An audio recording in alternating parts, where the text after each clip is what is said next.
एखादा श्रीमंत उच्चभ्रू व्यक्तींना बघायची सवय लागली असते. त्याच्या हातात रोलेक्सची वॉच आहे, ऑडीमधून उतरतोय वगैरे. जेव्हा मी ह्या गोष्टी बघतो त्या मलाही घ्यावं वाटतात, परंतु ते असं वाटतं की ह्या जन्मात तरी शक्यच नाही.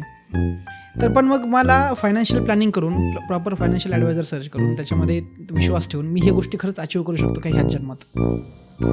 सगळं तू फायनान्शियल प्लॅनरवर टाकत असशील तर मुळीच नाही. आपण पैसे कमवायला शिकतो, पण आपल्याला पैसे सांभाळता येत नाही, असं का होतं? फॅमिली डॉक्टरची मदत लागते, तसंच एक फायनान्शियल डॉक्टर असलाच पाहिजे.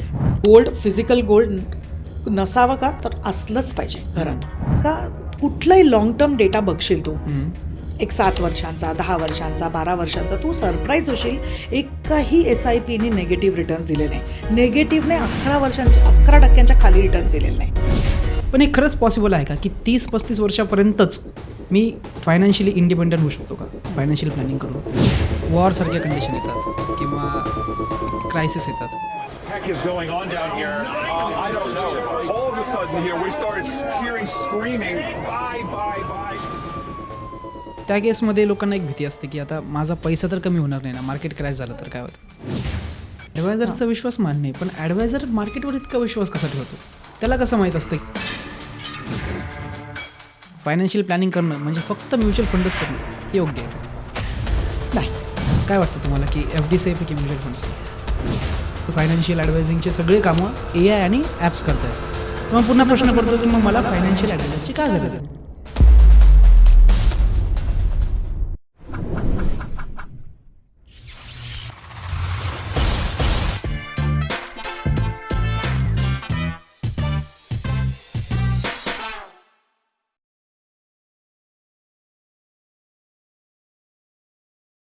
स्वागत आहे प्रज्ञाजी पुन्हा एकदा TAP पॉडकास्टमध्ये. नमस्कार. नमस्कार. कसे आहात? मस्त. लास्ट पॉडकास्टमध्ये जो तुम्ही डेटा शेअर केला होता, ज्या प्रकारचे एक्झाम्पल दिले होते, तुमच्या 15 वर्षाच्या एक्सपिरियन्समध्ये तुम्ही जे जे काही अनुभवलं होतं, लोकांच्या चुका असू द्या किंवा पैसा मॅनेज करण्यासाठी ज्या लागणाऱ्या काही की पॉईंट्स, काही गोष्टी होत्या त्या आपण डिस्कस केल्या होत्या. सुशील कुमारचा पण एक्झाम्पल घेतलं होतं लास्ट पॉडकास्टमध्ये की पैसा खूप सारा आला तर तो सांभाळता येत आला नाही त्याला, त्याच्यामुळे त्यांनी 5 करोडसारखी अमाऊंटसुद्धा त्याला मॅनेज करता नाही आली. तर माझा हा पॉडकास्ट सुरू करण्याच्या आधी म्हणजे हा पहिला प्रश्नच असणार आहे की लोकांना पैसा कमवायला लोक शिकलेत, परंतु पैसा सांभाळायला कोणी शिकवत नाही किंवा सांभाळता येत नाही. तर याबद्दल मला तुम्ही थोडं सांगा की लोकांनी पैसा कसं सांभाळावा, किंवा आपण पैसे कमवायला शिकतो पण आपल्याला पैसा सांभाळता येत नाही, असं का होतं? आता तू बघशील ना, म्हणजे शाळेत, कॉलेजमध्ये, सगळीकडेच आपल्याला ना पैसे कसे कमवायचे ह्याचं आपल्याला लिटरसी, म्हणजे आपण करिअरसाठी काही कोर्सेस करतो, एज्युकेशन घेतो आणि ॲक्टिव्ह इन्कम आपलं कसं वाढवायचं ह्याचं आपल्याला बऱ्यापैकी ट्रेनिंग मिळतं. त्याचे आपण स्किल्स पण अपग्रेड करतो. असलंच पाहिजे, कारण का ॲक्टिव्ह इन्कम आपल्याला महत्त्वाचं आहे. बट इथे तुला तुझी इन्कम कॅपॅसिटी वाढवायला शिकवतं, तुझी वेल्थ कॅपॅसिटी वाढवायला असा कुठलाही कोर्स नसतो. आणि मग ते फार महत्त्वाचं ठरतं, कारण का इन्कम आलं आणि आपला वेल्थ वाढणं ह्या दोन्ही वेगळ्या गोष्टी आहेत. आता एक साधा एक्झाम्पल द्यायचं गोष्ट म्हणजे जे आता मी माझ्या क्लायंट्सबरोबर बघते आहे. आता एखादा पर्सन आहे ज्याचं 1.5 लाखाचा पगार आहे आणि त्याची इन्व्हेस्टमेंट्स तू बघशील ना तर अगदी शून्यात. म्हणजे मला ऑनलाईन कॉल्स वगैरे येतात की मॅडम आत्तापर्यंत फक्त 2-3 एक इन्शुरन्सच्या पॉलिसीज घेतल्यात, 4-5 लाखाची FD आहे आणि त्याच्या पलीकडे आम्ही काही करू नाही शकलो आहे, कारण का खर्चच एवढा आहे की मला मॅनेज होत नाही आहे. आणि त्याच्या वेळेस 40,000चा एक सॅलरीडवाला पर्सन आहे, आधीच SIP जाऊन देतो आहे, 10,000ची का होईना, त्याच्याकडे चांगला कॉर्पस आहे. आता तू सांग इथे वेल्थ कोण क्रिएट करतं आहे? आणि फायनली आपल्याला काय हवं आहे? वेल्थ लागणार आहे ना. म्हणजे पुढचं जर का लाईफ जगायचं आहे तर फक्त ॲक्टिव्ह इन्कमवर नाही, आपल्याला पॅसिव्ह इन्कम जनरेट करता आली पाहिजे, त्यासाठी वेल्थ क्रिएट झालीच पाहिजे. मग त्याचं ज्ञान घेणं हे फार महत्त्वाचं ठरतं. मग तिथे कुठेतरी तो एक ॲडवायझर तुम्हाला तो रोल एक्झॅक्टली प्ले करतो. ओके. आता ह्यातून 2 क्वेश्चन येत आहेत. ॲडवायझर तुम्ही शब्द बोलला आणि काहींनाच पैसा सांभाळता येत नाही त्याचे एक्झाम्पल. बरोबर. तर मी आधी ॲडवायझरवर येतो की का गरज आहे. म्हणजे होतं काय की आजकाल जे ॲप्स आहेत त्याच्यामध्ये सुद्धा इन्क्लुडेड आहे की फायनान्शियल ॲडवायझरचे काहीतरी फीचर्स वगैरे दिलं असतं किंवा डेटा मिळतो तुम्हाला सगळा. त्यानंतर AI सुद्धा इंट्रोड्यूस झालेत की त्यामध्ये फायनान्शियल ॲडवायझिंगचे सगळे कामं AI आणि ॲप्स करतायत. तर मग पुन्हा प्रश्न पडतो की मग मला फायनान्शियल ॲडवायझरची का गरज आहे? तर कसं होतं माहिती आहे, तुला म्हणजे सगळं कळणार. आज मी आता give me fast best 5 funds तर लगेचच लिस्ट समोर येणार. बरेचसे इन्फ्लुएन्सर्स, बरेचसे सोशल मीडियावर बरेच काही लोक बोलतात, त्याच्यातनं खूप कन्फ्युजन होतं लोकांना. आणि मार्केट आपल्या हातात नाही आहे, किंवा इन्व्हेस्टमेंट्सला कुठले प्रोडक्ट्स घेऊ याचं नॉलेज किती तू अभ्यास केलास तरी एवढं कॉम्प्लेक्स आहे की लोकांना ते समजत नाही. मग तिथे कुठेतरी ना एक हँड होल्डिंग, की आता आपलं 15 वर्षांनी शिक्षण येणार आहे मुलांचं, आत्ता आपल्याला पैसे नको आहे, मग मार्केट खाली गेले तर कसं फरक पडला, नाही फरक पडायला पाहिजे ना. मग ते समजवणारा जो पर्सन असतो, किंवा तो बिहेवियरल तुमचं जे माइंडसेट आणि इमोशन्स, ह्याला तुला एक्झॅक्टली तो ॲडवायझर हेल्प करतो. आणि मग तिथे कुठेतरी मग त्याच्यावर विश्वास टाकणं हे आपल्याला पर्याय नाही. मी ही पण गोष्ट समजू शकतो की इमोशन्स बेसिसवर खूप जण ट्रेडिंग करतात किंवा पैसा इन्व्हेस्ट करतात, मग त्यानंतर थोडं मार्केट व्होलाटाईल झालं म्हणजे असतंच ते, बरोबर आहे. आणि त्यामध्ये नंतर मग मी काढून घेऊ का, मग मी हे करू का, ते करू का. मग हे ॲप्स नाही करू शकत तुम्हाला इमोशनल गायडन्स नाही देत. ओके. सो तिथे कुठेतरी गॅप तयार होतो. आणि मग म्हणजे मी जेवढे बघते आता, आपल्याला भरपूर ऑनलाईन कॉल्स वगैरे असतात, किंवा लोक माझ्या ऑफिसला भेटून जातात. तिथे त्यांना दिसतं की मॅडम आम्ही डायरेक्टवर हे फंड्स घेतले, किंवा मी स्वतःहून केलं. मग तिथे बऱ्याचशा चुका, म्हणजे थोडक्यात काय सांगायचं, 3 मिड कॅप 2 स्मॉल कॅप, का तर मित्रांनी घेतलेले. आता मी म्हटलं मित्राचं हॉरायझन किती होतं, तर त्यांना लॉंग टर्म हवं होतं. मला किती वर्षात पाहिजे, तर मी घर घेणारे 2 वर्षात, त्याच्यासाठी मी पैसे. मग चुकीचं झालं ना. आता मार्केट तेव्हा कोसळलं तर आपल्याला किती नुकसान होऊ शकतं. असं एक्झाम्पल आहे का कोणी तुमच्याकडे आलेलं? अरे म्हणजे ऑनलाईनवर बरेच येतात. म्हणजे अगदी मी कधी कधी माझ्या रील्सवर स्क्रीनशॉट्स वगैरे शेअर करते अशा लोकांचं, की आता ना एक 15,000ची SIP आहे, तर 15 डिफरंट फंड्स घेऊन ठेवलेत, आणि त्याच्यातनं थीमॅटिक, नंतर म्हणजे 3 मिड कॅप 2 स्मॉल कॅप, आणि एखादा असा कुठला तरी लार्ज कॅप वगैरे असेल, आणि पर्सनला हवा आहे 1.5-2 वर्षात पैसे. कसं शक्य होणार आहे सांग. म्हणजे तिथे मग कुठेतरी मला कळतं की अरे हे सगळं चुकलेलं आहे. मग नंतर खूपशा इन्शुरन्स पॉलिसी घेतलेल्या असतात. आता कालच मी एक पोर्टफोलिओ आलेला फायनान्शियल प्लॅनसाठी, आणि क्लायंट आहे दुबईचा. तुला खोटं वाटेल, 5 इन्शुरन्स पॉलिसीज, एकाचा 5 लाखाचा प्रीमियम, दुसऱ्याचा 3 लाखाचा प्रीमियम, एक 2.5 लाखाचा प्रीमियम, असे 5-6 पॉलिसीज घेऊन ठेवल्यात. मला म्हणतो मला जे काही सांगत गेले ते मी घेत गेलो, आणि असं करून मॅडम माझा सगळा जेवढा इन्कम येतो, सेव्हिंग सगळे इन्शुरन्सच्या पॉलिसीजमध्ये, एक्झिट पण घेता येत नाही आहे. जाऊन पॉलिसी म्हणजे जेव्हा मी तिथे जाऊन विचारतो त्या कंपन्यांना, ते सांगतात आपने जो डाला था वो भी पैसा नहीं आएगा. मग आता सांग कसा तो एक्झिट पण नाही ना घेऊ शकणार. अशा कुठेतरी अडकतात लोक. ओके. आता हे सगळं काय होतं ना, की ती मेंटॅलिटी असते की आम्हाला झटपट श्रीमंत व्हायचं आहे. बरोबर. होतं काय की फायनान्शियल प्लॅनर खूप सारे ॲडवायझर प्लॅनिंग करताना हे सांगतात की तुम्ही लवकर ह्या ट्रॅपमधून मुक्त होऊ शकता जर तुम्ही प्रॉपरली फायनान्स मॅनेज केला तर. बरोबर आहे. होतं काय की प्रत्येकाला जॉब लाईफ नकोच असते. म्हणजे ॲट द लॉंग एंड मला 30-35 वर्षातच फायनान्शियल फ्रीडम पाहिजे. बरोबर आहे. हे असा एक हट्ट मी बघितला आहे माझ्या मित्रांमध्ये सुद्धा. पण हे खरंच पॉसिबल आहे का की 30-35 वर्षापर्यंतच मी फायनान्शियली इंडिपेंडंट होऊ शकतो का फायनान्शियल प्लॅनिंग करून? आता कसं आहे, 30 वर्षापर्यंत फायनान्शियल फ्रीडम नाही मिळू शकत आपल्याला, कारण का कठीण आहे आजकालचं लाईफस्टाईल, इन्फ्लेशन वगैरे सगळं बघता. बट तुला ना कुठेतरी ते फायनान्शियल प्लॅनिंग केल्यामुळे तुझं एकतर ना सगळं नियोजन झालेलं असतं, तू त्या दिशेकडे चाललेला असतो, तुला एक सेफ्टी नेट आलेला असतो. म्हणजे तू इन्शुरन्स घेतलेला असतो, तू मेडिक्लेम घेतलेला असतो, तू काही SIPs आपल्या पुढच्या भवितव्यासाठी केलेलं असतं. त्याच्यामुळे ना तुझ्या एक सिस्टम येऊन जाते, आणि ती सिस्टम आली ना की डेफिनेटली तुला एंड गाठताच येतं. तू सुरुवातच नाही केली तर तुझं ते म्हणजे तुला पुढे जाताच येणार नाही. आता म्हणजे थोडक्यात काय, आपण ट्रेनमध्ये बसलोय, पुण्याला जायचं आहे, ट्रेन जरी कल्याणला थांबली तरी माहिती आहे की ती पुढे जाऊन पुण्याला जाणार आहे. आपण ॲटलिस्ट त्याची दिशा तर घेतली, तर ते फार महत्त्वाचं जातं की प्लॅनिंग करणं हे फार गरजेचं झालेलं आहे. म्हणजे आधी कसं वाटायचं माहिती आहे का, फायनान्शियल प्लॅनिंग म्हणजे लक्झरी, म्हणजे अरे वो देखा जाएगा बाद में. आता तर काय मी फक्त 25-30 वर्षाचा आहे, पण आता तसं नाही झालं आहे. हे आता म्हणजे फायनान्शियल प्लॅनिंग करून घेणं हे सेफ्टी नेट झालेलं आहे. आता तूच बघ ना, कोविडच्या काळात काय झालं लोकांचं, ज्यांचे म्हणजे मी बघितलेत, ज्यांचे फायनान्शियल प्लॅनिंग होते ते लोक प्रॉपरली मेडिक्लेम वगैरे त्यांचे होते, ते प्रॉपरली सर्वाईव्ह होऊ शकले. आणि ज्यांनी प्लॅनिंग केलं नव्हतं ते सगळे लोनच्या ट्रॅपमध्ये अडकले. आणि मग तिथे मग सगळं बिनसलं त्यांचं.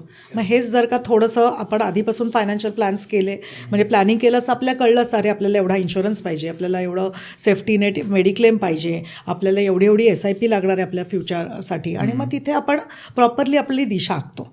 साधं मेडिकलचं तू खर्च बघ ना. समजा आता एखादा अचानक आपल्याकडे घरातलं कोणी म्हणजे हॉस्पिटलाइज झालं, emergency आली. हां, एक 5-7 लाखाचं पण समजा तुला बिल आलं, काय होणार आहे? जर का तुझ्याकडे मेडिक्लेम नसला, तू जे नेक्स्ट 5-10 वर्षांसाठी पैसे जमवतोय ना ते लगेच काढून घेणार आहेस.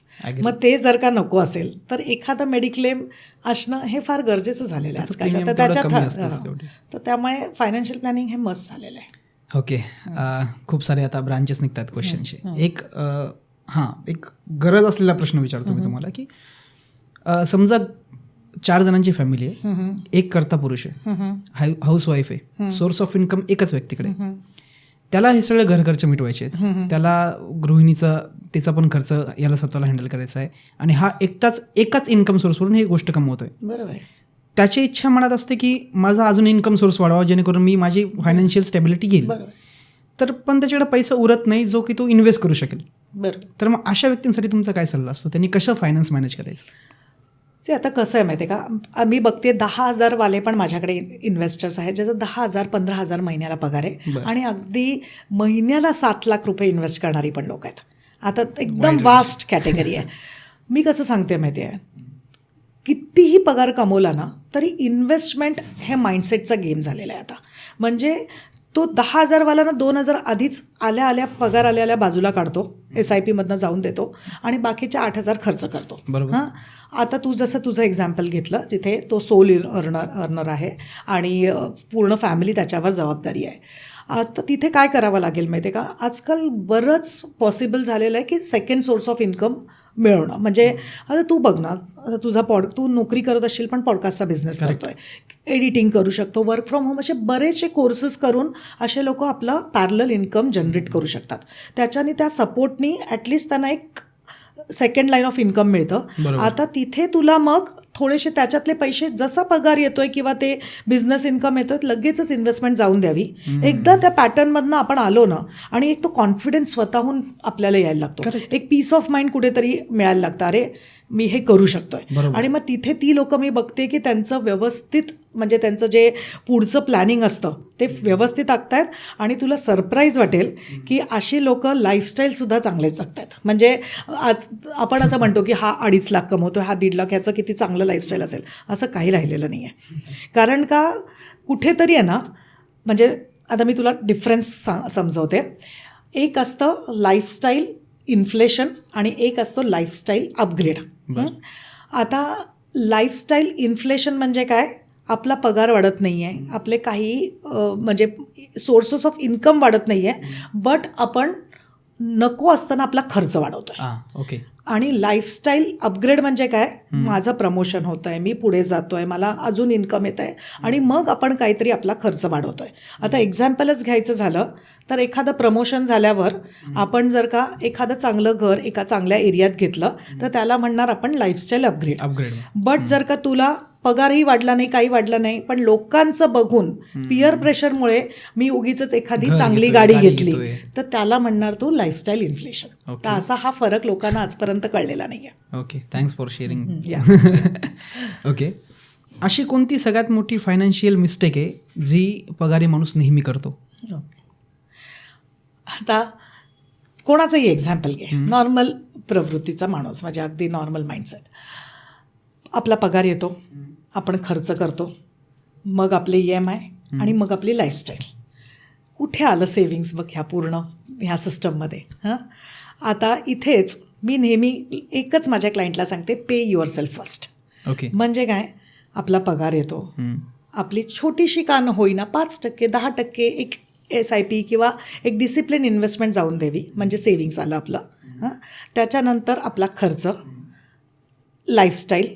आणि त्यांचं मी बघितलं आहे लाईफस्टाईल एवढं सुंदर जातं ना, म्हणजे एक्झाम्पलनीच समजवायचं झालं, कोणाकडे समजा 100 रुपये येत आहेत, आपण 1 लाखाचं एक्झाम्पल घेऊया, 10,000 ज्यांचा पगार असेल त्यांनी तसं डिवाईड करावं. बरोबर. आता समजा 1 लाख रुपये पगार येतोय, 40,000 त्यांचा समजा खर्च आहे, 15-20,000 अजून समजा लाईफस्टाईलवर वगैरे जात आहेत. ठीक आहे. त्याच्यानंतर त्यांना 20,000 ते 25,000 हे जमा करता आलेच पाहिजे. ओके. आजकाल लोक म्हणतील की मला EMI असतो मॅडम, काय 1 लाखावर तर 65,000 EMI Reasons झाला, देतातच. मग कसं काय उरणार. चला तेही एक्झाम्पल घेऊया. 1 लाख रुपये येत आहेत, 65,000 EMI आहे, 20-25 हजार खर्च असतील, 5-10 हजार रुपये उरत आहेत. बरोबर. आल्या आल्या इन्कम आल्या 2 दिवसात जाऊन द्यावा. असे लोक जे करायला लागतील त्यांचे मी बघितले इन्व्हेस्टमेंट्स किंवा त्यांच्याकडे वेल्थ व्यवस्थित मॅनेज होत आहे. आता होणार कसं बघ, तुझे वायफळ खर्च थांबणार इकडे. आता तुझे जे पैसे उरतील, उद्या तुला UKची ट्रिप करायची आहे, तू असे पैसेच नीट अरेंज नाही केले, तू कसं बाहेर जाऊ शकणार किंवा वेकेशनला जाऊ शकणार. तू जेव्हा हे पैसे बाजूला करायला घेशील तेव्हाच तर तुला मोठी मोठी स्वप्न बघता येणार आहे ना, आणि तुझा वायफळ खर्च थांबणार आहे. मग तिथे मी लोकांना सांगते की तुम्हाला तुमचं लाईफ जर का बेस्ट करायचं असेल तर इन्कम आल्या आल्या पैसे आपले आधी बाजूला करा, इन्व्हेस्टमेंट जाऊन द्या, आणि मग जे उरले ते पैसे बिंदास खर्च करा ना. आणि हे जे माझ्या क्लायंट्सने ऐकलं आहे ते आज म्हणजे अगदी 34 आणि 36 वर्षाची मुलं आहेत जी आज 1.5 आणि 2 कोटीच्या कॉर्पसवर बसलेत. म्हणजे ते नेहमी सांगतात की मॅडम म्हणजे हा एकदम सिम्पल मंत्र होता, काही कॉम्प्लिकेटेड नाही आहे. मी कधीही क्लायंटला सांगत नाही की तुमच्या सगळा पैसा आपला रिटायरमेंटला जायला पाहिजे, बिलकुल नाही, तसं काहीच गरज नाही आहे. अगदी 500,000 म्हणजे जेनझीला तर बेस्ट आहे. आता तू जेनझीचं जे एक वाक्य असतं की योलो म्हणजे यू ओनली लिव्ह वन्स, इतकं परफेक्ट आहे ना की खरंच आपण म्हणजे एकदाच जगणार आहोत, जगलंच पाहिजे. पण जगताना ना बेस्ट बजेटिंग करा आपलं, नीट आपलं मंथली कॅश फ्लो जर का आपल्याला मॅनेज करता आले ना, नथिंग लाईक इट. मग तुम्हाला काहीही कशाची कमतरता म्हणजे भासणार नाही. त्यातनं काय ॲडवायझर असणार आहे, कुठले फंड्स घ्यायचे, कसे रिव्ह्यूज करायचे, ते सगळं आमच्याच हातात असतं ना. मग आम्ही ते क्लायंट्सला, आपले क्लायंट्स आहेत काय 1 वर्ष माझ्याबरोबर तो क्लायंट नाही राहणार आहे. आता गेले 15 वर्ष जो 2012ला आलेला क्लायंट होता तोही आज माझ्याबरोबर आहे. कितीच्या SIPनी सुरुवात केलेली, फक्त 2 आणि 5 हजाराच्या. आज बघ कुठे 6 आणि 7 कोटीचे पोर्टफोलिओज आहेत. क्लायंट 2 हजाराच्या SIPवर राहिला आहे का, आज त्याचे 5,000, 5,000वरनं 25, 25वरनं 50 असे करत करत क्लायंटचेही SIPs वाढलेले आहेत आणि आज त्या मोठ्या मोठ्या पोर्टफोलिओजवर बसलेत. ते शक्य होतं इझिली. नाईस. म्हणजे हा एक लॉंग टर्मचा तर खेळ आहेच, पण याच्यामध्ये पेशन्स आणि तुमचा फायनान्शियल ॲडवायझरवर असणारा विश्वास हे दोन्ही मेंटेन करणं खूप मॅटर करतं. कारण का पैसे आहेत ना रे, म्हणजे इतकं कठीण आहे आजकाल पैसे कमवणं पण आणि पैसे टिकवणं पण. कारण का लाईफस्टाईल एवढं इन्फ्लेशन आहे की म्हणजे थोडं पिअर प्रेशर तर सगळ्यांवर असतंच. मग तिथे कसे पैसे आपण इन्व्हेस्टेड राहणं हे कसं तुम्हाला कळणार. तुम्हाला एक कोणीतरी विश्वास ठरणारा, म्हणजे मुलंही छोटी जेव्हा असतात त्या आईवडिलांचा सपोर्ट लागतोच त्यांना. डायरेक्टली तू जाऊन बघशील तर असं काही जॉबला जातील असं नाही होणार ना, तर तिथे तुला मदत लागणारच आहे. तर तसंच थोडंसं आपल्याला फॅमिली डॉक्टरची मदत लागते, तसंच एक फायनान्शियल डॉक्टर असलाच पाहिजे. Financial doctor. नाईस. काही काहींना स्वतःलाच फायनान्शियल डॉक्टर बनायची एक हे असते, आवड असते. त्यामुळे ते काय करतात की फायनान्शियल प्लॅनिंग करायची म्हणजे तुम्ही फक्त पैसे म्युच्युअल फंडमध्येच टाकणार. तर मग मला हा परत प्रश्न आहे की फायनान्शियल प्लॅनिंग करणं म्हणजे फक्त म्युच्युअल फंडच करणं हे योग्य आहे का? नाही, फायनान्शियल प्लॅनिंग म्हणजे फक्त म्युच्युअल फंडचं म्हणजे एक म्युच्युअल फंड त्यातलं एक टूल आहे असं आपण म्हणू शकतो, म्हणजे एक प्रोडक्ट आहे. आता तुला एक इमर्जन्सी फंड क्रिएट करायचा आहे, पहिली स्टेप आहे फायनान्शियल प्लॅनिंगची. तर तिथे तुला म्युच्युअल फंड म्हणजे डेट फंड्स घेऊ शकतो तू, पण बँकेत FD RD पण ठेवू शकतोस. सो पॅरलल त्याला झालं. तू इन्शुरन्सचं तू म्हणशील की मला इन्शुरन्स पाहिजे, तर आपल्याला इन्शुरन्सचा बेसिक टर्म प्लॅन आला, मेडिक्लेम आलं. आता हे वेगळे प्रोडक्ट झाले. तुला लाँग टर्मसाठी वेल्थ क्रिएट करायची आहे तर तुला गोल्ड आलं, कारण का गोल्ड हेजिंगचं साधन आहे, NPS आलं, त्याच्याचबरोबर मग म्युच्युअल फंडचे इक्विटी स्कीम्स वगैरे हे सगळं आलं. आणि रिअल इस्टेट आहे तर ते पण एक वेगळा ॲसेट झाला. सो असे बरेचशा ॲसेट्सचं जेव्हा मिश्रण येतं त्याला फायनान्शियल प्लॅनिंग, मग तेवढे आपल्याला प्रोडक्ट्स वापरायला लागतात जर का एखादा प्रॉपर प्लॅन हवा असेल तर. आणि आम्ही क्लायंट्सला सगळ्या प्रोडक्ट्समध्ये म्हणजे थोडक्यात, आता जर का रिटायरमेंट झालं, एखादा माणूस रिटायर होत आहे, कितीतरी लोक म्हणतात सगळे पैसे म्युच्युअल फंड्समध्ये टाका. असं नाही होणार. तुला सुंदर पोस्टाचे सेव्हिंग्स म्हणजे सिनियर सिटीजन सेव्हिंग स्कीम्स वगैरे असतात. आम्ही क्लायंटला सांगतो पूर्ण युटिलाइज करा ते. SSSमध्ये पैसे असलेच पाहिजेत, सगळे पैसे आपल्याला एका ह्याच्यात नाही टाकायच्यात. असं करत व्यवस्थित आपल्याला मार्गदर्शन म्हणजे क्लायंटला करता येतं. म्हणजे ते ॲक्च्युली म्युच्युअल फंडमध्येच अलग अलग प्रकारचे फंड्स घेऊन डिस्ट्रीब्यूट करतात, पण फक्त म्युच्युअल फंडच नाही आहे, ह्या सगळ्यात म्हणजे सांगितलं त्यामध्ये ॲक्च्युली ॲडवायझर तुम्हाला हे करतो. हा म्हणजे NPS झालं, PPF झालं, EPF झालं, हे सगळं आपल्या आपल्या जागी फार महत्त्वाचं आहे. सगळीकडे आपला स्प्रेड असलाच पाहिजे. ओके. म्युच्युअल फंडचा विषय निघलाच आहे तर मग लोक खूप कम्पेअर करतात की FD आणि म्युच्युअल फंड, की त्यामध्ये FD सेफ आहे, म्युच्युअल फंड रिस्की आहे. हे असं होतं आहे सध्या वातावरण. काय वाटतं तुम्हाला की FD सेफ आहे की म्युच्युअल फंड सेफ आहे? एफ डी आहे ना, म्हणजे मी जसं बोलते एफ डी पेपरवर सेफ आहे. ओके. बाकी एफ डी इन्फ्लेशनच्या भाषेत फार रिस्की आहे. आता तू पण म्हणजे अगदी सिम्पल कॅल्क्युलेशन्स करायचं झालं तर एखाद्याचा पगार 15-20 लाख रुपये सपोज वर्षाला पॅकेज आहे, हां 30% ब्रॅकेटमध्ये गेला तो. आता समजा एफ डीवर आपल्याला 7% मिळतात. आपल्या हातात आफ्टर टॅक्सेशन म्हणजे 30%च्या टॅक्स ब्रॅकेटमध्ये तर 5.5% आपल्या हातात येणार आहे. हां आणि तुम्हालाच माहिती आहे, आपल्याला सगळ्यांनाच कळतं की इन्फ्लेशन किती टक्क्यांवर आहे. 6.5-7% हे तर लोक म्हणजे दाखवताना आपल्याला जो खरा पिंच बसतो तो 7 ते 9% असतो. आणि मग तू बघशील तर तुझ्या 100 रुपयाचे जे सेव्हिंग करतोय तू 105वर, तिथं तू इन्फ्लेशनला बीटच होत नाही आहे. करेक्ट. मग तुला तिथे कुठेतरी ते बीट करायचं झालं ना, तर मग तुला mutual funds, equity schemes, stock markets ह्याचा सपोर्ट घ्यावा लागतोय. बरं. आता तू आधीच्या काळात बघ गरजच लागायची नाही, कारण का एफ डी आणि साध्या ट्रेडिशनल पॉलिसीज पण PPF वगैरे हे 10 ते 12% रिटर्न जायचे. आता असं राहिलं आहे का? आता सगळे तू बघशील तर 5 आणि 6% मध्ये अशा ट्रेडिशनल किंवा डेट इन्स्ट्रुमेंट्स आपण म्हणतो ते सगळे तिथे टक्के देत आहेत, समवेअर अराउंड 5 to 6%. आणि मग आपल्याला जर का इन्फ्लेशन बीटेड लाईफस्टाईलला बीट करायचं असेल, लाईफस्टाईल इन्फ्लेशनला, तर डेफिनेटली आपल्याला एक त्याच्यापेक्षा 3 ते 4% तरी एक्स्ट्रा कमवता आले पाहिजेत. मग तिथे मग आपल्याला हायब्रिड फंड्स, इक्विटी फंड्स हे कन्सिडर करायला लागतात. मी तुला एफ डीच्या एक्झाम्पलनीच समजवते. समजा एखादी 10,000ची RD करतोय महिन्याला. हां आता तू समजा ते 10 वर्ष करत राहिलास ना, तर तुझे कुठेतरी 28 लाख आणि त्याच्यानंतर त्या व्याजावर पण तुला 30% टॅक्सेस. हेच समजा तू 10,000ची SIP केली आणि तुला समजा 12% परतावा आला, तर तुझे ते 50 लाख होणार, म्हणजे त्याच्या दुप्पट. कळला हा फरक तुला? की का आम्ही सांगतो की म्हणजे से आता वर्षभरात लागणार होते, डेफिनेटली तू RD केली असती, FD केली असती, काहीच हरकत नाही. बरोबर. पण जिथे तुला लॉंग टर्म माहिती की हे पैसे आपल्याला लागणारच नाही आहेत, मग तिथे तुला SIPचा मार्ग निवडणं महत्त्वाचं जातं. ओके. पण आता लास्ट पॉडकास्टमध्ये आपण गोल्डविषयी थोडं बोललो होतो. बरोबर. ज्यामध्ये आपण सांगितलं होतं की गोल्ड कितीतरी वर्षापर्यंत एका स्ट्रेट लाईनमध्ये फॉलो करत होतं. बरं. पण आता कंडिशन आजच्या पॉडकास्ट दिवशी थोडी वेगळी झाली. अचानक असा फुल्ली ग्राफ वरती गेला गोल्डचा. तर मग पुन्हा हा प्रश्न माझा ह्या अँगलने असेल की म्युच्युअल फंड चांगलं की गोल्डमध्ये इन्व्हेस्ट चांगलं? दोन्ही आपल्या आपल्या पर्यायाने बरोबर आहेत. Gold is a hedge against inflation. Returns गोल्डनी पण चांगले बनतात. पण तू जर का लॉंग ट्रॅक रेकॉर्ड बघशील इक्विटी मार्केट्स वर्सेस गोल्ड, तर equity markets have performed 3 to 4% alpha over gold हा दिलेला आहे. आता गेल्या वर्षाचा बघशील तर एक्झॅक्टली ऑपोजिट झालेलं आहे. सो असं काही वर्ष आपल्याला चेंजेस होतात. 2013 ते 2018 बघशील तर गोल्ड स्टॅग्नंट होतं, काही वर्ष बघितले तर इक्विटी स्टॅग्नंट होती. तर सगळं ना आपल्या आपल्या पर्यायाने आपल्या पोर्टफोलिओमध्ये असलं पाहिजे. म्हणजे आपण साधं जेवताना थाळी वाढून घेतो, फक्त रोज आपण भाजी चपाती खात राहिलो तर कसं होईल? सगळं आहार पाहिजे ना, सॅलड पाहिजे आपल्याला, कधीतरी डालचं म्हणजे राईस पाहिजे. तर इथे ना सगळं मिक्सचर असलं पाहिजे आपल्या इन्व्हेस्टमेंट्समध्ये. मी क्लायंट्सला नेहमी सांगते की फक्त एकाला प्राधान्य देऊ नका. म्हणजे मोस्टली गफलत कुठे करतात माहिती? रिअल इस्टेटमध्ये. गोल्डला तरी लिक्विडिटी आहे, रिअल इस्टेटला तर लिक्विडिटी पण नसते आणि 3-4 घरं घेऊन ठेवतात. काय गरज आहे? तर मग तिथे कुठेतरी गडबड होऊन जाते. तसं गोल्ड आपल्या पर्यायाने बेटर आहे. आणि आजकाल डिजिटल गोल्ड आलेले आहेत. Digital gold is a very good म्हणजे मेकॅनिझम, कारण का तिथे आपला कुठेतरी लॉकरचे चार्जेस, सेल्स टॅक्स, GST हे सगळं खाली जातं आणि आपल्याला इझिली स्टोअर, म्हणजे त्याचं व्हॅल्युएशन जसं वाढत जातं गोल्डचं, तसं ते पण आपले इन्व्हेस्टमेंट्सची व्हॅल्यू आपली वाढत जाते. आपल्याला बेअर करायची गरज नाही. आणि कसं प्युरिटी ज्या गोल्डची जे रेट असतो त्या रेटने आपल्याला ते NAV मिळते. तर त्याच्यामुळे पण मी बघते क्लायंट्सचे जे गोल्डच्या SIPs वगैरे आहेत त्याच्यात सुद्धा सुंदर रिटर्न्स आहेत. म्हणजे आता मी माझ्या मुलीच्या बाबतीत कसं केलं ते तुला सांगते. आता आपण ना इमोशनली इन्व्हेस्ट करतो. नॉर्मली सगळ्यांचं ते मी बघितलं की इमोशनल इन्व्हेस्टमेंट्स असतात आपल्या. आता मी जेव्हा मुलांच्या शिक्षणासाठी काही सेव्ह केलं आहे तर मी इक्विटीची SIP लावली. मग अगदी आधी सुरुवातीला 2-5 अशा छोट्या अमाऊंट्सनी 2-5 हजारांनी सुरुवात झाल्या.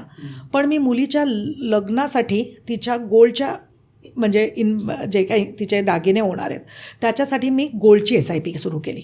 आता मला माहिती आहे जी काही अमाऊंट त्या गोल्डच्या SIPनी होणार आहे ते तिच्या लग्नासाठी असणार आहे. आता मे बी तिच्यापर्यंत ना गोल्ड मे बी मुलींना एवढं आवडणार पण नाही घालायला, गोल्ड ऑर्नामेंट्स. मे बी तोपर्यंत डायमंड्स येतील, मे बी व्हाईट गोल्ड येईल, वी डोंट नो एक्झॅक्टली, आणि काय ट्रेंडिंगमध्ये असणार आहे. आता ते पैसे आल्यावर मला किती सोपं जाईल तिच्यासाठी ते ऑर्नामेंट्स घ्यायला. हेच आता मी फक्त दागिने घेत राहिली असेल, ते पण माझ्या आधीच्या काळातले, मग परत ते मेकिंग तोडा ते मेकिंग चार्जेस लागणार, मग ती म्हणा मम्मा हे तर तुझ्या आउटडेटेड आहे, मला नाही चालणार.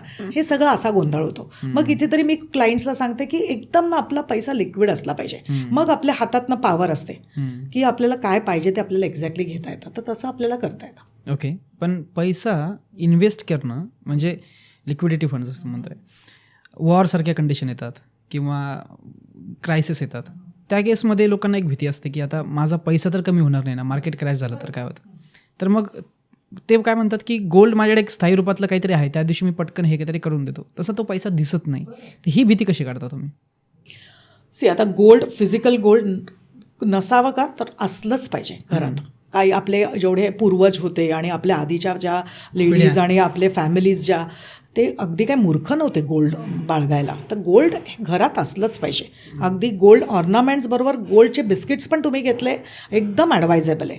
सगळंच आपलं असं फिजिकल फॉर्मॅटमध्ये असलं पाहिजे तर नाही आहे, कारण का त्याला बेअरिंगची पण कॉस्ट असते, त्याला सेक्युरिटी लागते, त्याला भीती असते चोरीला जाण्याची, म्हणून मग डिजिटल गोल्ड असणार.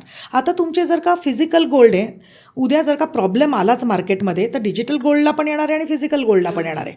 सो दोन्हीकडे विकायला जर गेल्यावर तर तुला दोन्ही ऑप्शन्स तुला इक्वली सेमच असणार आहे. तर तुझ्या म्हणजे लोकांच्या कम्फर्ट झोनवर जातं की काय असलं पाहिजे.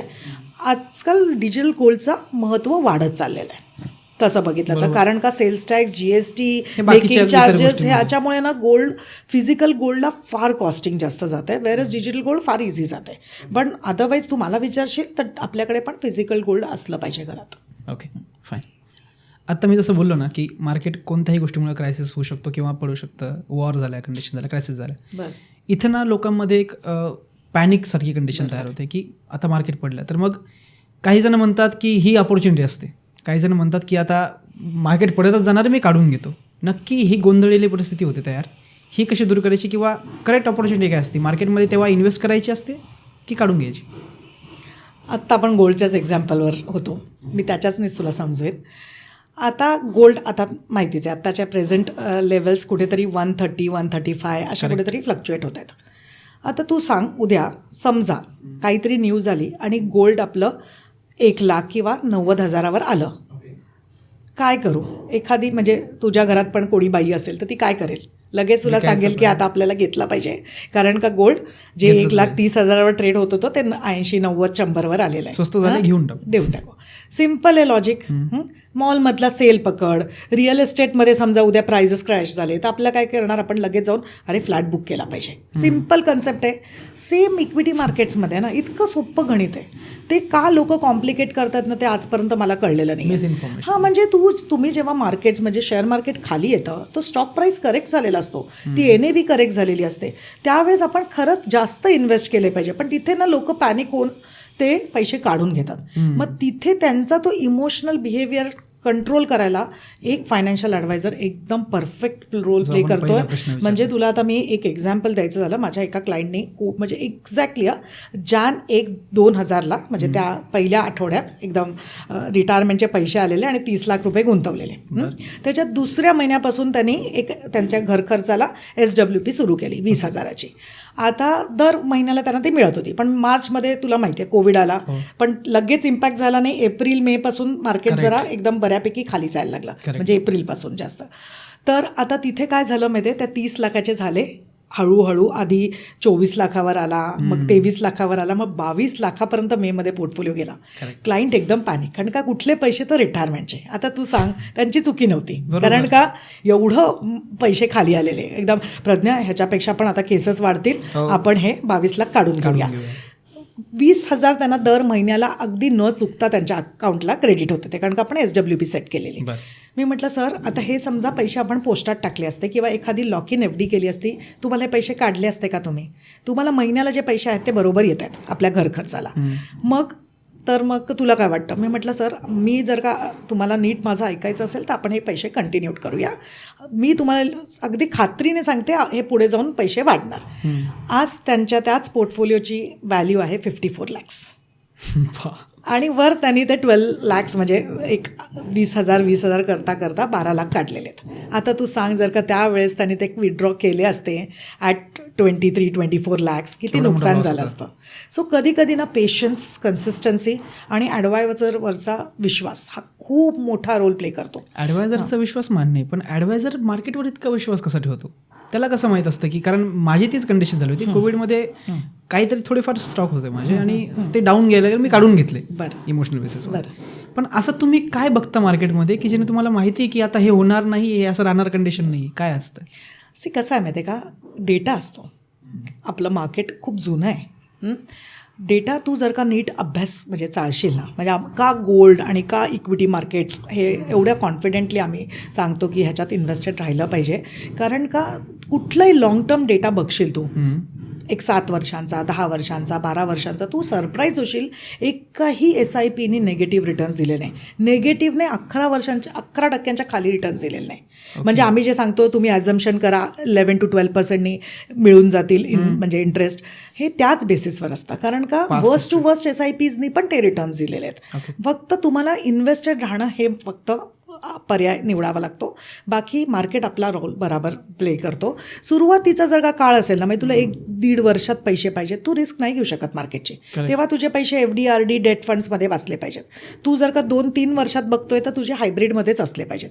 आणि तू जर का लाँग टर्म विजन बघतोय की तुला 5-7 वर्ष 10 वर्ष पैसे लागणार आहे, मगच आपण इक्विटी टाकणार आहोत. आणि तो डेटा प्रूव्ह करतो की इन द लाँग रन शक्यतो मार्केटची व्होलेटिलिटी खूप कमी होते आणि तुम्हाला चांगले रिटर्न्स बनतात. परत दुसरं तू बघशील फॅक्टर तर इंडियाची इकॉनॉमी. आत्ताच ग्लोबल डेटा रिलीज झाला. इंडियाची इकॉनॉमी प्रेडिक्ट केलेलं आहे की GDP आपली 7% वाढणार. अराउंड म्हणजे त्या पर्सेंटेजच्या अराउंडनी. कुठली कंट्री आहे सांग मला की जी 7% ग्रोथचा एक पॉसिबिलिटी दाखवते? म्हणजे UK झालं, US झालं, कॅनडा झालं, सगळ्या कंट्रीज तू बघ इधर नेगेटिव्हमध्ये चालल्यात किंवा 2 ते 3% ग्रोथ दाखवत आहेत. मग सगळे जर का बाहेरची लोक आपल्या इंडियावर इतका म्हणजे पॉझिटिव्ह असा हे बघतायत फ्युचर, तर मग आपण का नाही? मग तिथे कुठेतरी त्या कॉन्फिडन्सवर पण आम्ही हे सगळे आमचे म्हणजे इन्फ्लुएन्सर्स म्हण किंवा फायनान्शियल ॲडवायझर्स म्हण हे कॉन्फिडन्स दाखवतो इक्विटी मार्केट्सवर. माझे बरेचसे मित्र येणार आहेत, ठीक आहे, पण त्यांचं पण एक मोठं होतं की आम्ही तिथे गेल्यानंतर डॉलर्समध्ये अर्निंग करणार आणि मग इकडे काहीतरी इन्व्हेस्ट करणार, परंतु ते आजही अडखळत आहेत. असं नक्की काय होतं आहे की त्यांना ते इथे इन्व्हेस्ट करता येत नाही त्यांचा पैसा इतकं कमवून सुद्धा? तुला मला सांगायला आवडेल, मी ना 350 NRI क्लाइंट्सने पोर्टफोलिओ मॅनेज करते. इतका चांगला अभ्यास झालेला आहे. मी स्वतः 10 वर्ष बाहेर राहिलेली आहे. आता होतं काय माहिती आहे, जेव्हा आपण बाहेर असतो एकतर ना एवढी म्हणजे इन्स्टेबिलिटी इतकी असते, इतकी इन्सेक्युरिटी असते की उद्या जॉब असेल की नाही हे माहीत नसतं. तू बघशील आता खूप लोक आपल्याशी रिलेट करतील, कारण का पिंक स्लिप वगैरे इतकं कॉमन आहे ना, काही सेक्युरिटी नसते जॉबची. अशा वेळेस काहीतरी आपण कमिटमेंट करणार, लाँग टर्म कमिटमेंट्स इन्व्हेस्टमेंटच्या बाबतीत करणार, ते आपल्याला पुरे करू शकतो की नाही हेच माहिती नाही. त्यात डॉलरमध्ये इतका व्हेरिएशन, त्यात कुठलं अकाउंट ठेवावं, NRO, NRE, FCNR काहीही कळत नसतं लोकांना. ह्या सगळ्या कन्फ्युजनमुळे ना त्यांना इन्व्हेस्टमेंट करायला ते कुठेतरी घाबरतात आणि मग ते नॉर्मली सेव्हिंग्स अकाउंट किंवा फार फार तर एखादी FD करून ठेवतात 5.5-6%. आता खरंच सांग, इन्फ्लेशन एवढ्या टक्क्यांवर आणि अशा म्हणजे 5-5.5% आपल्याला कसं आपण आपलं सर्वायवल, आणि फार नाहीतर काय करतील मग ते रिअल इस्टेटमध्ये गुंतवतात.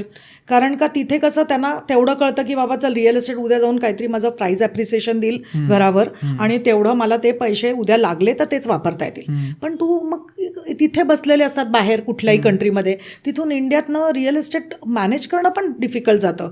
टेनंट्स मिळणं, घर विकणं मी बघितलंय. आणि त्यांचं नेक्स्ट जनरेशन असेल त्याला तर काही इंटरेस्ट पण नसतो, कारण का त्यांना त्याच्यात काही रस राहिलेला नसतो, ते तिकडे सेटल्ड असतात, त्यांना इकडचं काही कळत नाही. आपल्या इंडियात एवढे कॉम्प्लेक्स प्रोसिजर्स असतात, घर विकायचे म्हणजे TDS फाईल करा, तो म्हणजे कितीतरी 26A असं कितीतरी ना म्हणजे कन्फ्युजन्समधनं जातात.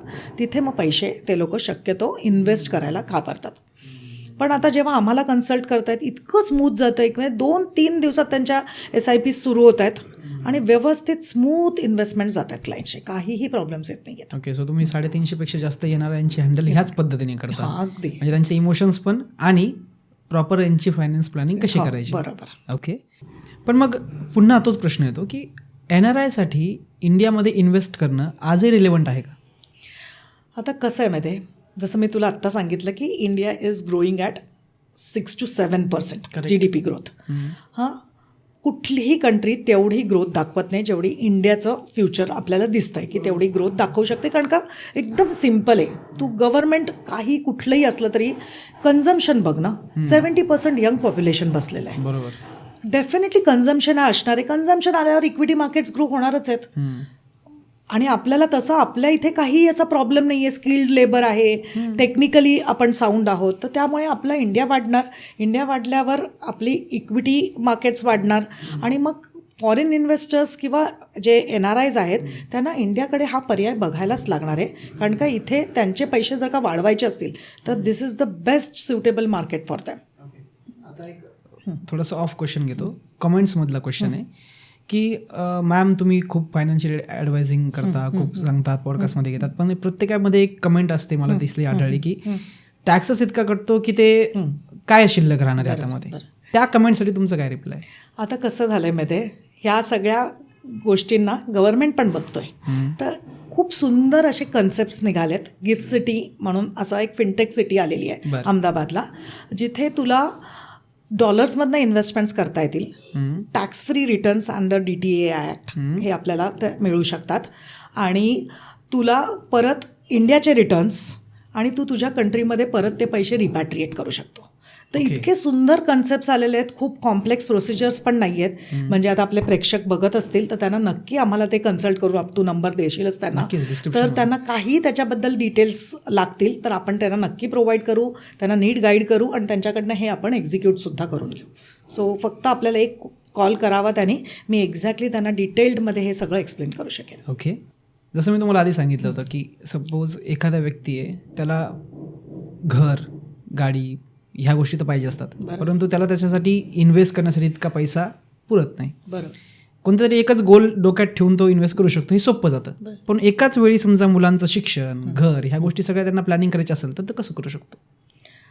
आता बघ, एकाच वेळी प्लॅनिंग करणं गरजेचं आहे. पगार कमी असणार आपल्याला, कारण का सुरुवातीला सगळंच आपल्याला मॅनेज करता येईल. म्हणजे मी जे फायनान्शियल प्लॅन्स बघते आहे, कोणाची 60,000ची SIP येते, कोणाची 1 लाखाची येते, कोणाची 1.5 लाखाची, डिपेंड तुझे काय गोल्स आहेत किंवा तुझे कसे ॲस्पिरेशन्स आहेत. आपल्याला ना गोल्स पॅरलली न्यायला लागतात. म्हणजे तुझं आता चाइल्ड एज्युकेशन झालं, तुझं रिटायरमेंट झालं, तुझं घराचा परचेस झाला, कारचं अपग्रेड झालं, हे सगळे वेगळ्या वेगळ्या माइलस्टोन्सला वेगळ्या वेगळ्या वर्षी येणार आहेत. पण आपल्याला प्लॅनिंग आत्ता सुरू करायचं आहे. तर अशा वेळेस तू काय करू शकतो, समजा आता फॉर एक्झाम्पल कोणाचा तरी एक 20,000 सॅलरी समजा शिल्लक राहत असेल नीट बजेट आखल्यावर, मग त्याच्यातनं एक 5,000 आपल्याला जे नियर टर्म आपले गोल्स येणार आहेत त्याला दिलं, नंतरचे 5,000 आपल्या जे चाइल्डचं एज्युकेशन आले त्याला दिलं आणि 5,000 आपल्या रिटायरमेंटला ठेवलं आणि जे शेवटचे 5,000 उरत आहेत ते आपल्या नेहमी कंटिंजन्सीसला ठेवावं. आणि जसा पगार वाढत जाईल ना तसे तसे शॉर्टफॉल नेहमी फायनान्शियल प्लॅनरबरोबर डिस्कस करून जसा पगार वाढवत जाईल आपली SIP स्टेपअप करत राहणं, नीट आपले फंड्स परफॉर्म होत आहेत की नाही ते चेक करून घेणं, हे सगळं एक दोघांची रिस्पॉन्सिबिलिटी असते. म्हणजे जो इन्व्हेस्टर असतो, क्लायंट असते आणि ते ॲडवायझरची पण. असं जेव्हा ते गणित चालतं ना, कुठलेही क्लायंटचे मी बघितलं आहे अर्ली रिटायरमेंट, उलट लाईफस्टाईल चांगले जगतात लोक. एक्झॅक्टली ऑपोजिट होते, म्हणजे पैशांना दिशा मिळते त्यांच्या आणि मग तिथे मग तुला काहीच इश्यू येत नाही. म्हणजे तुझे पॅरलली गोल्स सगळे तुझे आरामशीर मॅनेज होत आहेत. तर तसं लोकांना इझिली करतात. तसा विश्वास बसतो. पण ॲक्च्युली लोकांचा हा प्रश्न पण असतो की मी सगळेच पैसे इन्व्हेस्ट करायला लागलो तर मला आज मूवी बघायचा आहे, तर मला 5 वेळा विचार करायला लागतो की मी जाऊ की नको, मला पैसे सेव्ह करायचे आहेत. तर मग हे झालं डे टू डे गोष्टीमध्ये माझं एन्जॉयमेंट करणं. तर मग हे खरंच करता येतं का? आता मी तुला अगदी सिम्पलच लँग्वेजमध्ये समजवते. मी एक्झाम्पल पण देणार आहे, कारण का कसं क्लायंटने केलं ते पण दाखवायला लागेल. तर आता इथे 100 रुपये येत आहेत, 70 रुपये जात आहेत, 30 रुपये आपल्याकडे समजा वाचत आहेत. 30मधनं 10 परत आपल्या लाईफस्टाईल, ते तुझं म्हणाला ना माझं घर खर्च आला, मला मूवीला जायचं आहे, मला जे काही खर्च असतील, कारण का लाईफ एकदाच आहे, चांगलं आहे, जगलंच पाहिजे. 20,000 आहेत ना, बास झाले पुढच्या आपल्या इन्व्हेस्टमेंटसाठी. एकदा ती गोडी लागली ना तुला, एकदा ती सवय लागली ना, ऑटोमॅटिकली ते 20चे 50 कधी होतील तुला पण नाही कळणार. आणि मग एक्झाम्पलनीच द्यायचं झालं, अगदी 1 महिन्यापूर्वी माझ्याकडे कपल आहे, अगदी यंग कपल, म्हणजे समवेअर अराउंड 32-33, आणि आमचं डिस्कशन बघा, पैशांचं डिस्कशन चाललेलं, कुठेही फंड्स वगैरे काही नाही. मॅडम पुढच्या वर्षी एप्रिलमध्ये ना मला EVची गाडी घ्यायची 18 लाखाची, आणि आम्हाला सप्टेंबरमध्ये जॉर्जिया आर्मेनियाची ट्रिप करायची आहे, ज्याचा आम्हाला 5 लाखाचा खर्च येणार आहे. सांग किती सुरळीत चाललं आहे. आता हे तू जेव्हा तुझं स्वतःचं सगळं मॅनेज करायला जाशील, खरंच शक्य होणार आहे का? इथे त्यांनी ते ड्रीम बघितलं, ते त्यांनी बोलून दाखवलं, आपण ते फिगर्समध्ये आणलं, नीट लॉजिक्स अप्लाय केले, आणि ते प्रॉपरली एक्झिक्यूट झालं. आता क्लायंट पुढच्या वर्षी गॅरंटेड जाणार, कारण का त्यांनी ज्या वेळेस घर सांगितलेलं ना त्यावेळेस त्यांचं घर झालेलं आहे. सो इथे तुला इझिली असं एकदम सोप्यारीते मॅनेज करता येतं. फक्त थोडासा एक्सपर्टचा ॲडवाईस तुम्हाला घ्यावा लागेल. नाही, साहजिक आहे, कारण एवढं सारं गोष्टी आपण बाकीच्या गोष्टी बघताना ही गोष्टसुद्धा आपल्याला एक टेन्शन ॲड करते डे टू लाईफमध्ये, की माझं फ्युचरमध्ये घर कधी होणार, गाडी कधी होणार, मुलांचं शिक्षण कधी होणार. जर मी ही डिपेंडन्सी इंडिपेंडेंटली तुम्हाला दिली, समजा ॲडवायझरला दिली, तर बऱ्यापैकी गोष्टी सॉर्ट होतात आणि त्या तुम्ही ते एक्झिक्यूट करता. इथंपर्यंत तर विश्वास आला आहे. परंतु हे गोल डिसाईड करणं का महत्त्वाचं असतं, हा प्रश्न येतो. कारण मला घर घ्यायचं आहे, मला गाडी घ्यायची, मी तुम्हाला सांगणार, तुम्ही त्याच्या अकॉर्डिंगली प्लॅन बनवणार. पण मग हे गोल बेसिसवरच काम करतं, फायनान्शियल ॲडवायझर कसं काम करतो? आता रोजचं आपण डेली ट्रॅव्हल करायला निघालो, म्हणजे आज आम्ही आता ठाण्यावरनं मी पुण्यात आले. पहिलं मी काय केलं असेल, गुगल मॅप ऑन केला, लगेच दिशा टाकली कुठे जायचं आहे. काय केलं मी, माझं एक गोल डिसाईड केलं की मला पुण्याला जायचं आहे. मी लगेच त्याचा आता तो गुगल मॅप म्हणजे इथे फायनान्शियल मॅप. आपण डे टू लाईफमध्ये तेच करतोय ना, तेच आपल्याला करायचं आहे तिथे. आता फक्त ते एकटं करायला गेलं. आता गुगल मॅपची का आपल्याला रस्ते तर माहिती असतात, का टाकला गुगल मॅप. आता येताना पुणे एक्सप्रेस हायवेवर ट्रक कोसळलेला, आम्ही लगेचच दुसरा रूट घेतला. इथे पण तसंच झालं ना, तू जर का फायनान्शियल प्लॅनरची हेल्प घेतली, लगेचच तुला दुसरा अल्टरनेटिव्ह देणार ते. किती सोपं आहे की नाही गणित. उगीच लोक कॉम्प्लिकेटेड करतात. ओके, हे एवढं सोपं हे आता तुमच्या बोलण्यातून कळतंय मला, नाही तर आत्तापर्यंत मी पण कन्फ्युजनमध्येच होतो. ओके, आता पुन्हा एक प्रश्न थोडंसं मागच्या पॉडकास्टमध्ये अनुत्तरित राहिला होता, मी पुन्हा घेतो, की साधारण जे युवक आहेत 25 ते 40 वयोगटातील, त्यांना आता उद्यापासूनच फायनान्शियल प्लॅनिंग सुरू करायची, उद्यापासून कशाला, आजपासूनच, तर त्याने हे कसं करावं, प्लॅनिंग कसं करावं? 25 वर्षाचा मुलगा असेल ना, त्याला मला जरा वेगळं सांगायचं. लोकांना सांगतात कंटिंजन्सी प्लॅन करा, इन्शुरन्स प्लॅन करा, रिटायरमेंट प्लॅन करा. खरंच कळणार नाही त्या 25 वर्षाच्या मुलाला. माझं जरा वेगळं जातं. मी सांगते, आधीचा जो गोल येणार आहे ना, लॅपटॉप घ्यायचा आहे, वेकेशनला जायचं आहे, मॉरिशसला जाऊन यायचं आहे, जाऊन ये बाबा तू. कारण का तुला महत्त्व कळलं पाहिजे इन्व्हेस्टमेंटचं.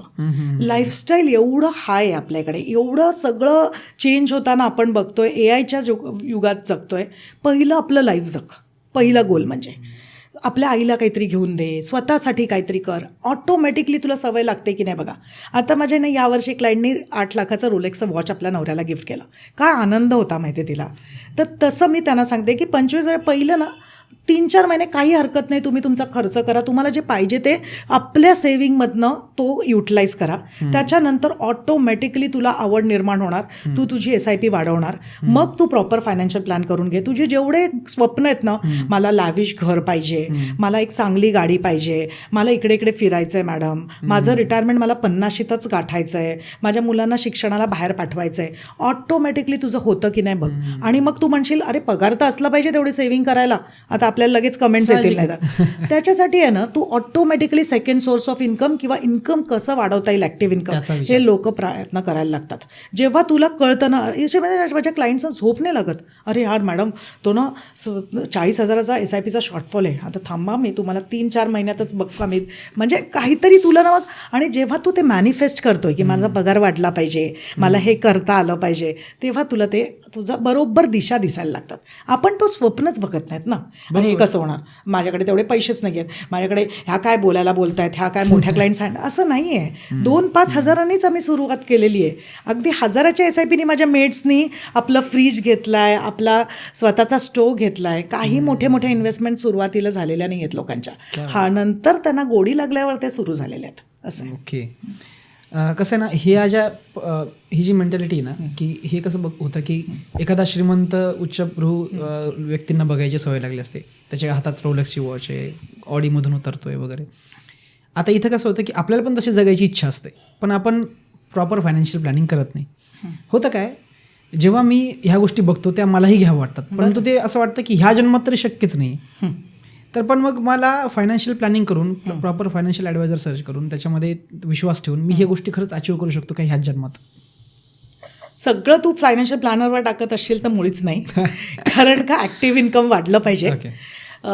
शेवटी पगार यायला पाहिजे आपल्या हातात. कारण का तू किती पण म्हटलं बघ, फर्स्ट सगळ्यात महत्त्वाचं काय माहिती इन्व्हेस्टमेंट्समध्ये, जे आपण कधीतरी विसरतोय. आपण टक्का म्हणजे उद्या पैसे कसे वाढवता येतील, मला क्रिप्टोमध्ये इन्व्हेस्ट करायला पाहिजे, काही गरज नाही आहे. सिम्पल लॉजिक आहे टाईम.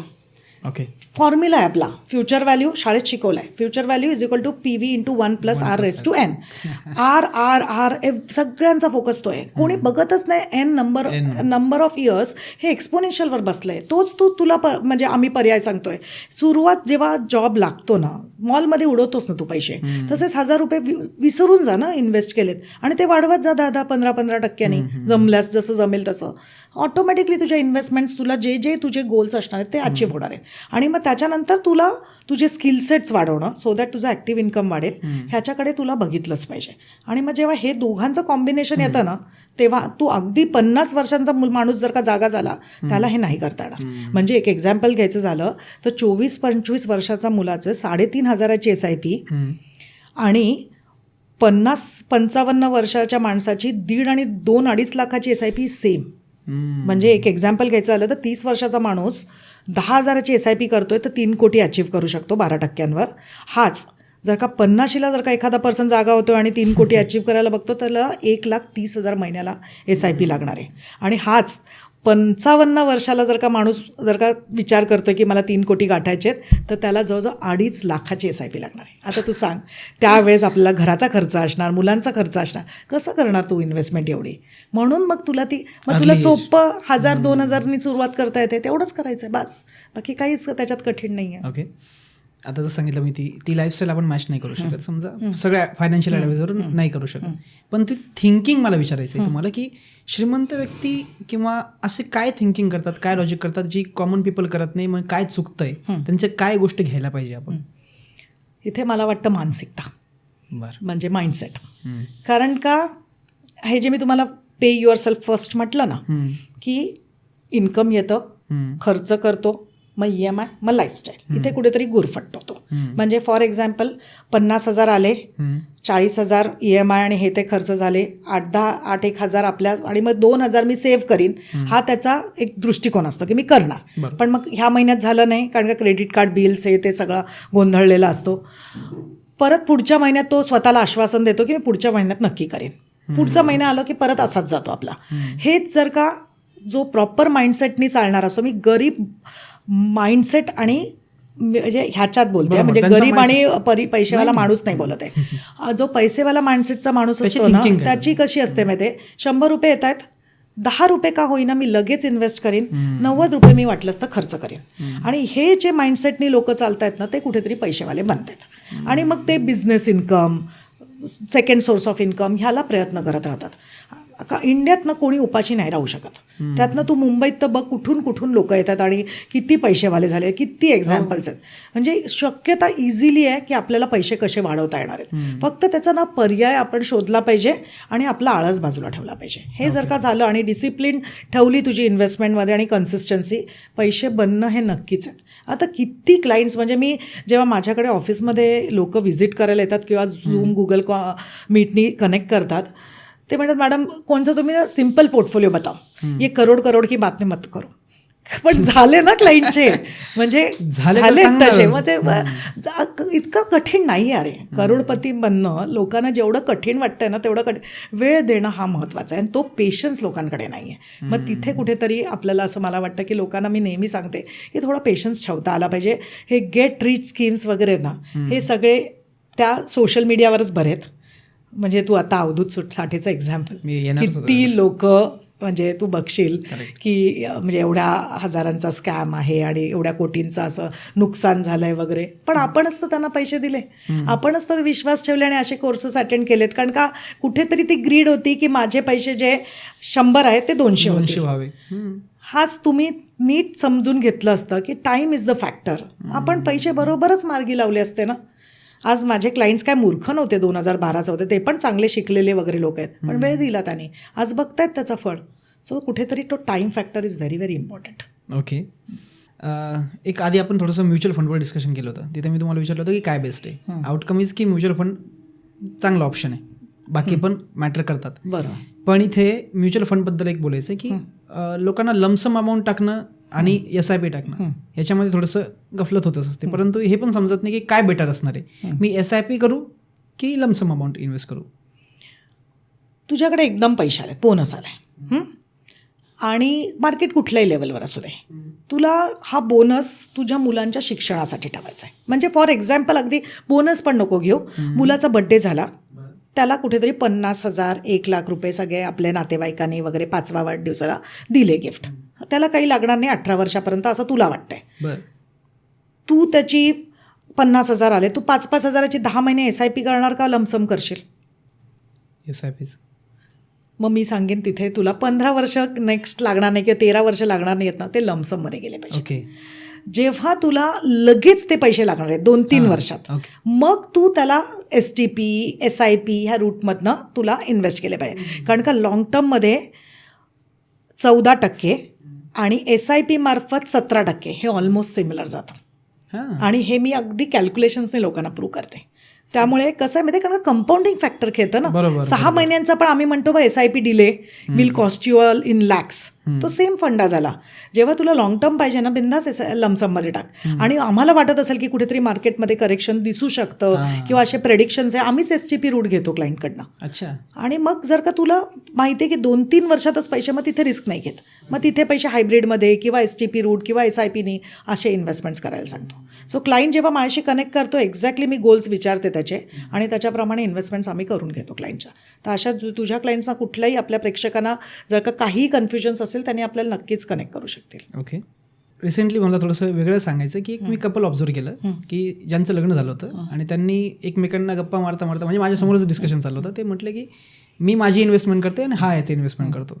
मला थोडंसं खटकलं, कारण आधी आपली पिढी जेव्हा डिस्कशन करायची तेव्हा आईनी पैसे द्यायचे, पप्पानी पैसे द्यायचे, मग मिळून एखादी गोष्ट घ्यायची जर दोघं कमवते असेल तर. पण आता ती थोडीशी मेंटॅलिटी थोडी डिस्टर्ब झाल्यासारखी वाटली मला ते डिस्कशन ऐकून.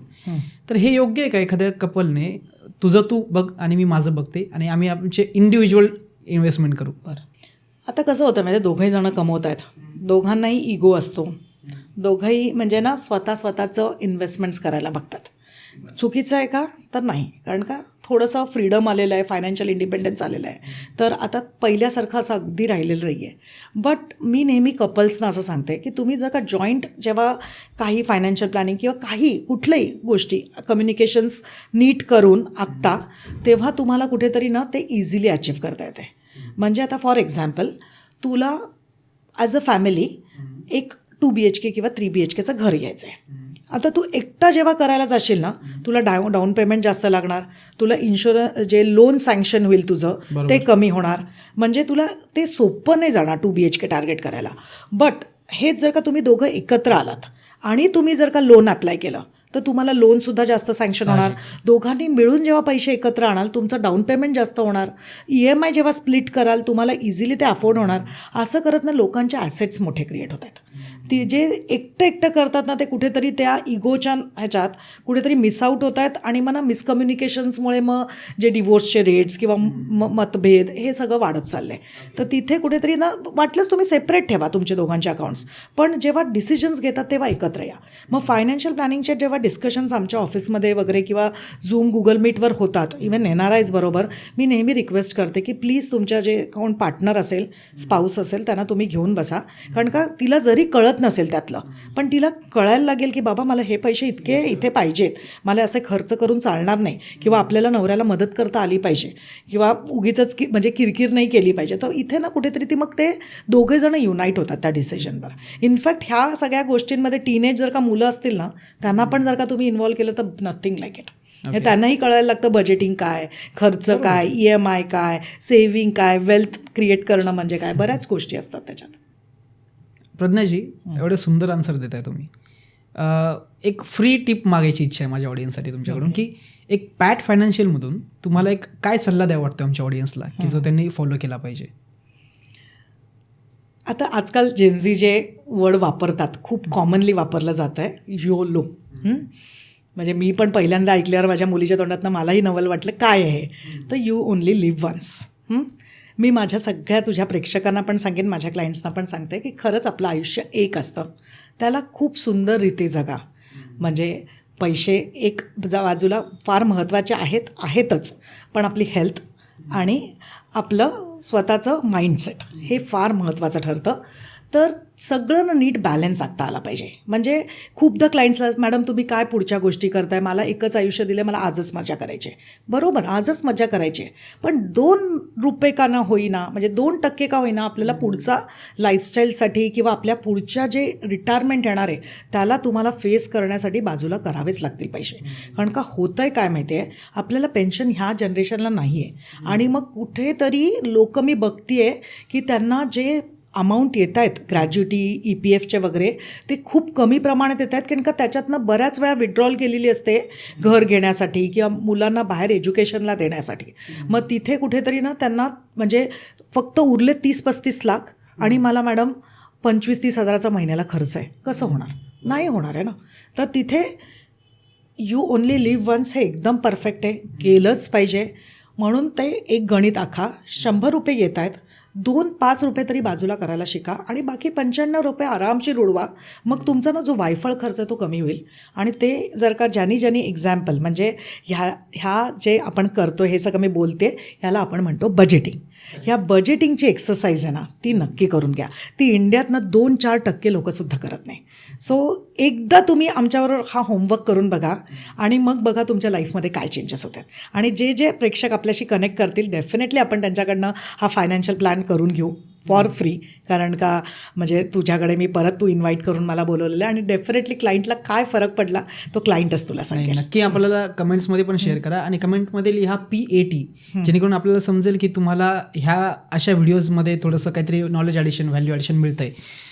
नक्कीच आपण प्रज्ञाजी पुन्हा तुम्हाला एका वेगळ्या विषयावर बोलायसाठी बोलवणार आहे. त्यामध्ये आपण थोडंसं फार इन्व्हेस्टमेंट रिलेटेड, NPS किंवा म्युच्युअल फंड किंवा अजून जास्त डीपमध्ये गेलं तर मग पेन्शन्समध्ये, प्रोडक्ट्समध्ये त्या रिलेटेड स्पेसिफिक व्हिडिओ बनवूया. जर ऑडियन्सची कमेंट PAT जर आली तर, कारण पॅट फायनान्शियल आमच्यासोबत टॅपसोबत बसले आहेत. बरोबर आहे. खूप आनंद झाला प्रज्ञाजी, तुम्ही आमच्यासोबत हे नॉलेज पुन्हा एकदा शेअर केलं. आय होप की तुम्ही अजूनही वेगवेगळ्या विषयावर बोलण्यासाठी म्हणजे आता खूप कॉम्प्लेक्स प्रोडक्ट्स आलेले आहेत. आता एवढ्याशा तुम्ही आपल्या आता एक तासात सांगितलंच आहे, PMS नाही, AIF आहेत, Correct. बरेचसे आहेत. म्हणजे कारण जे लोकांचे येणार प्रश्न पडणारच आहेत, ते येणारच आहेत आणि अजून काही आपल्या पुढच्या एपिसोडपर्यंत मध्ये काहीतरी येईल, ते पण आपण कव्हर करण्याचा प्रयत्न करू. मला फायनान्शियल रिलेटेड तुम्हाला वारंवार आमंत्रित करण्याची इच्छा आहे. थँक्यू सो मच तुम्ही आमच्यासोबत नॉलेज शेअर केल्याबद्दल. थँक्यू प्रज्ञा. नमस्कार.